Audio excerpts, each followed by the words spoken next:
everyone, welcome back to DM Wyvern's Lair. First off, I do want to apologize to my virtual table, the Book of the Dragon campaign. It's my intention to get back to play sessions and episode uploads very soon. So for those of you who are following the channel for that content, don't lose hope. That will be coming back. But today I'd like to talk about Baldur's Gate 3. It's the latest Dungeons & Dragons game to come out. It's actually the first one to come out in several years, and is the latest in the Baldur's Gate trilogy. Developed by Larian Studios, they just released the early access for Baldur's Gate 3, and it's been great fun to participate in early access and to also watch what other content creators are doing. However, I have noticed that several content creators gone ahead and created Warlock characters for themselves, and I just saw what they were doing and felt that I want to contribute to, awareness of optimal builds for the Warlock Fiend. So this is what the video is about. I'm hoping to do an in-depth discussion of how to build a Warlock Fiend character for Baldur's Gate 3, with of course the disclaimer that there is no right and wrong way to play Dungeons and Dragons. If you want to play a Warlock Elf, you're free to do so.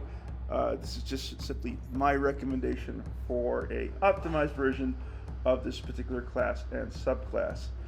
So with that disclaimer out of the way, let's dive right in. So right now in early access, you have two flavors of the Warlock class. You have the Great Old One as a subclass choice, and the Fiend, and that is what we are going to be focusing on for this discussion. So essentially the Fiend is a warlock with a stronger than usual connection to the lower planes, and they get several fire themed abilities. Burning Hands, command at level 1, at spell level 2 they get blindness and deafness and scorching ray. At spell level 3, they get Fireball and Stinking Cloud. At 4th, they get Fire Shield, Wall Fire, Flame Strike, and Halo. So, in addition to the unique spells the subclass gets, they also get a special ability at the 14th level called Hurl Through Hell, which happens after you hit a creature. If you have this, your 14th level, and you have this ability, you can elect to then hurl that creature through hell, causing immense psychic damage and dealing 1d10 psychic damage once they emerge from that harrowing experience the following turn. So this is an ability to watch out for, and I'd say Scorching Ray is an ability to watch out for as far as how we're going to be setting up this build. So, first things first, you're going to select your class, Warlock. You're going to select your subclass, the Fiend. Next up is your racial choice. So, I've seen several Tieflings created right now.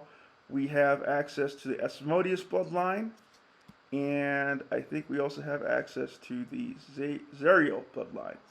And one other Bloodline which skips my mind at the moment, but that's okay because right now we're going to focus on the Zariel Bloodline. The Zariel Bloodline comes with the usual attribute bonuses. I think it's +2 to Charisma.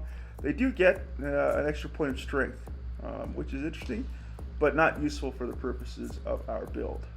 However, they do get a very important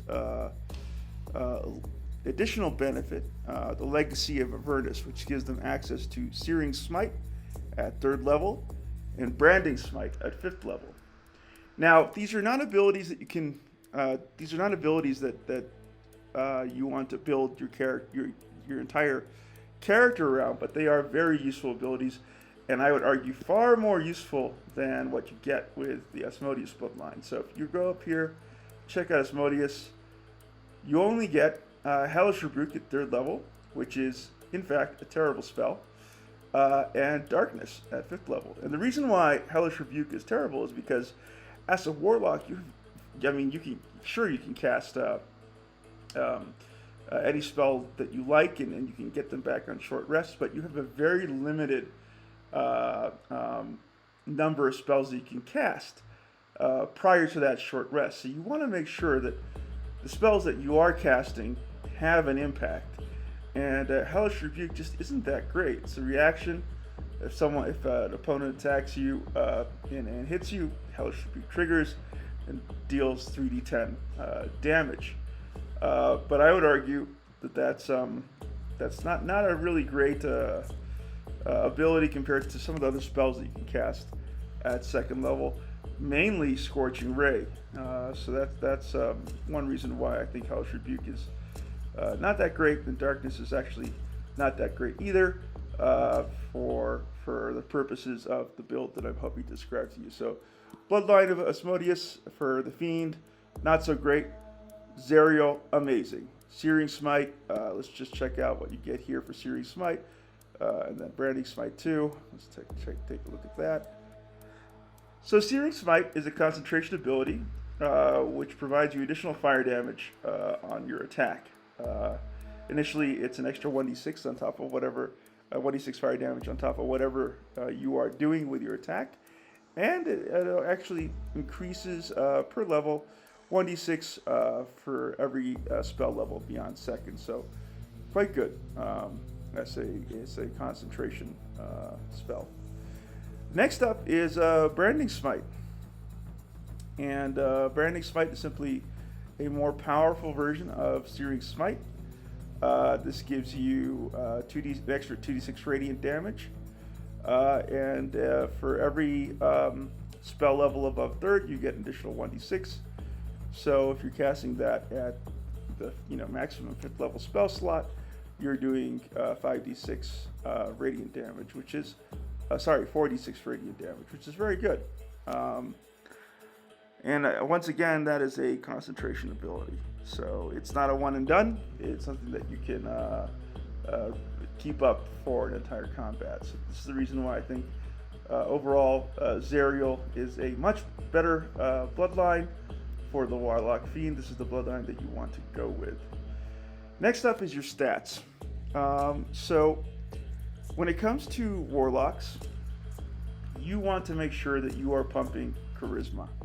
All your spells are more effective the higher your Charisma is. I think we can just go to class features here, and it quickly tells you your spellcasting abilities. Right there, your spells, all your spellcasting ability is tied around your Charisma modifier. So spell save, difficulty, spell attack modifier, all that ties into your Charisma modifier plus your proficiency bonus. So you want to make sure that you are maxing out your Charisma to make sure that your modifier is as high as it can be. Secondly, I would say ignore Wisdom. I understand that you get a proficiency bonus for a high Wisdom, but that's not what you need. What you really need, apart from Charisma, is a high concentration. Several spells require concentration for the Warlock. I just described Searing Smite and Branding Smite, but more importantly, Hex, which is a key spell for the Warlock, requires concentration too, amongst others. And the way you break concentration is by making an attack on that caster, dealing damage, and then them failing their concentration roll.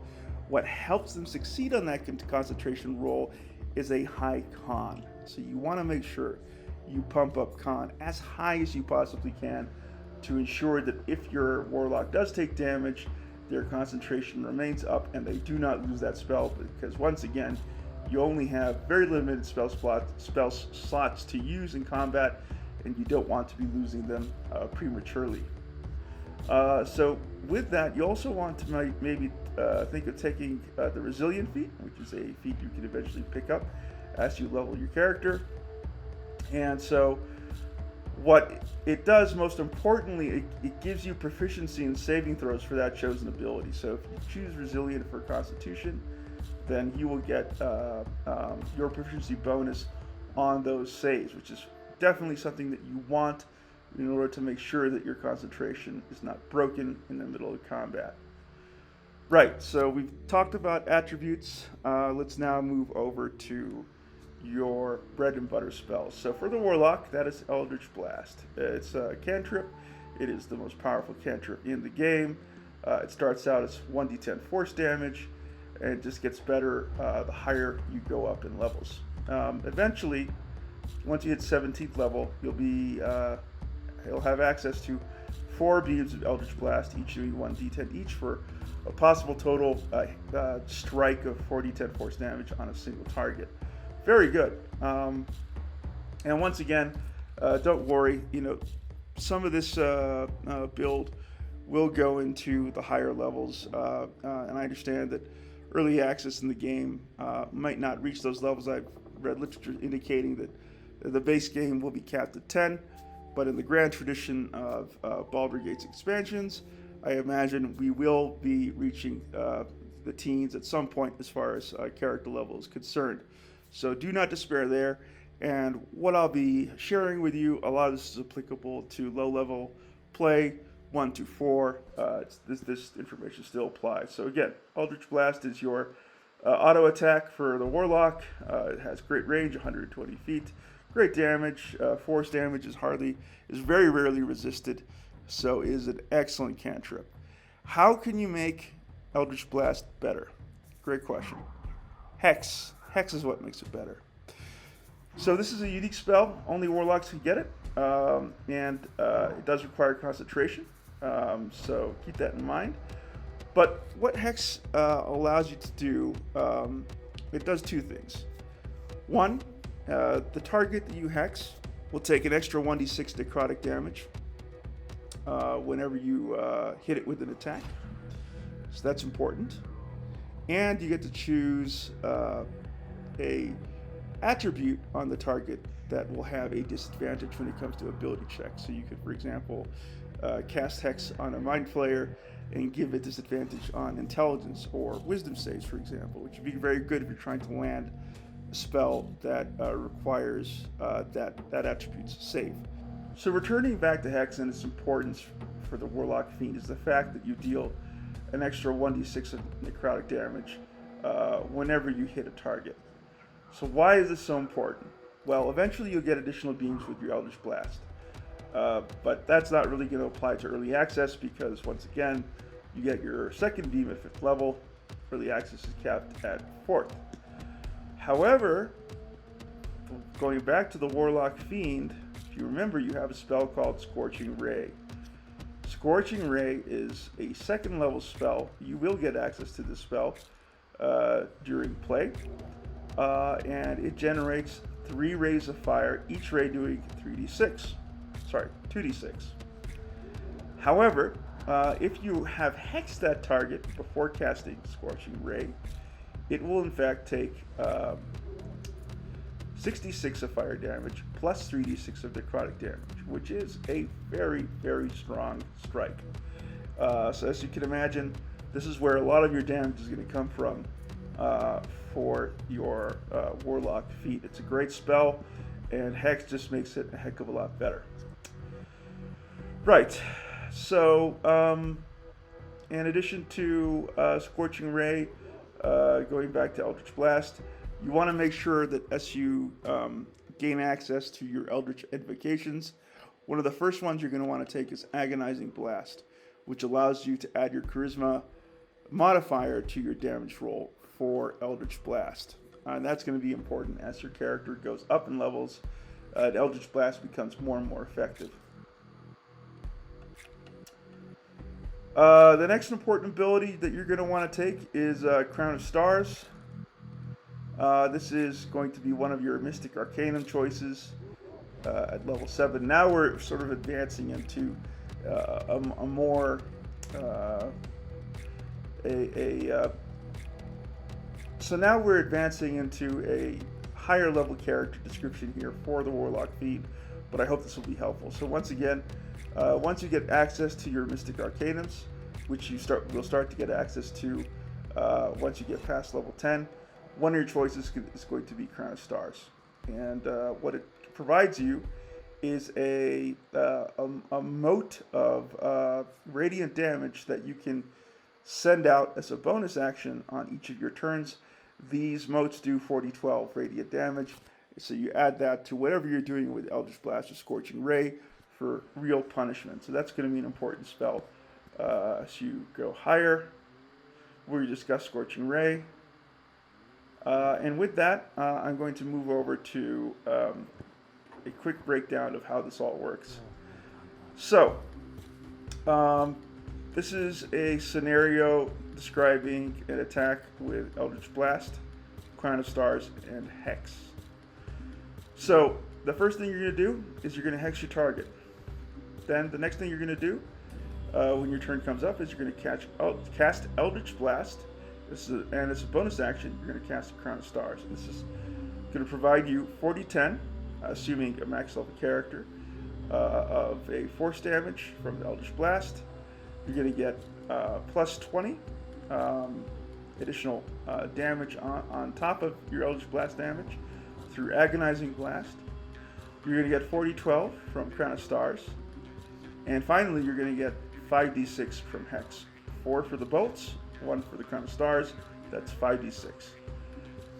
Which comes out to respectable potential max damage of 138. Obviously, you know that's an ideal scenario, but you'll be doing something around the range of 70 to 60 points of damage per hit. Now, this is where things get really interesting. This, I think, is something really important to get across here. Never use the Warlock in isolation. You want to be using the Warlock in a party of spellcasters, and you most especially want to be taking advantage of Hold Person or Hold Monster, which will set you up for auto crits on all your attacks. And what it's going to do to this potential attack is it's going to give you 8d10 worth of Eldritch Blast damage. It's going to give you 8d12 worth of Crown of Stars, and it's going to give you 10d6 worth of Hex damage. So that's going to result in a potential max damage of 256, or an average hit of 128, which is just amazing. So Scorching Ray, I mentioned how important Scorching Ray is for the Warlock, and the reason why it's important is because it simply puts out a little bit more damage than your Eldritch Blast. And once again, you know, the Warlock is a versatile character. There's a lot that it can do, but what it really excels in is not, in fact, area effect damage. There are other spellcasters that can do it much better than the Warlock. Where the Warlock shines is in single target burst damage. And so that's why we're getting into Scorching Ray and Crown of Stars and Hex shenanigans. So, assuming you're a max level Warlock, you cast Scorching Ray. That's 2d6 per ray. You get 5 rays at the max. That's the most you can get as a Warlock, unfortunately, but still better than none. You get 40-12 from Crown of Stars, and finally you get 66 from Hex, which results in about 141 points of damage, and for average hit of 70, which is really good. It's not bad at all. But once again, you never want to be casting these spells without having paralyzed your target first using Hold Person or Hold Monster. Once you do that, the damage jumps up dramatically. You double your Scorching Ray damage, so 46 times 5. Then you're going to double your Crown of Stars, 8d12. Finally, you're going to double your Hex damage, 12d6. Which results in a potential max damage of 288 hit points worth of damage, or on average around 144, which once again is amazing. Now you'll notice that it edges out Eldritch Blast by several points, but still, you know, in terms of just maximizing what you're doing in the combat round, you're going to want to go through your Scorching Ray cast first on the big bad, and then you're going to want to turn over and start using Eldritch Blast once you run out of your rays. So that describes the range component of the Warlock. But yeah, once again, that's not all there is to the Warlock. There is more. So once again, Hurl Through Hell is an ability that you can trigger with Well, actually, you can trigger it with it doesn't say that you have to have a melee attack. It could be any attack. So you could potentially trigger it off a Scorching Ray or an Eldritch Blast.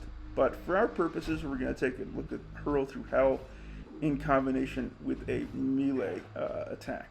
So, in terms of your build, the key sort of attributes are Charisma and Con, and you dump the rest of your points into Dex. And the reason why you're doing the rest of your points into Dex is because of Shadow Blade. So what Shadow Blade gives you is a concentration spell that produces a blade from the Shadow Plane. And it has a unique feature. It's a finesse weapon, which means that it uses dexterity, not strength. And that's the reason why you want to ignore your strength bonus on the Zariel and instead focus on Dex, so you can make full use of Shadow Blade. If you cast it as a max level spell, you're going to get 48 worth of necrotic damage, I believe, with this weapon, which is just... if you cast this spell at max level, that is going to give you... If you cast this spell at max level for a Warlock Fiend, it's going to give you 48 worth of psychic damage, which is great. The next important spell that you are going to want to use in conjunction with this maneuver is Booming Blade, a cantrip.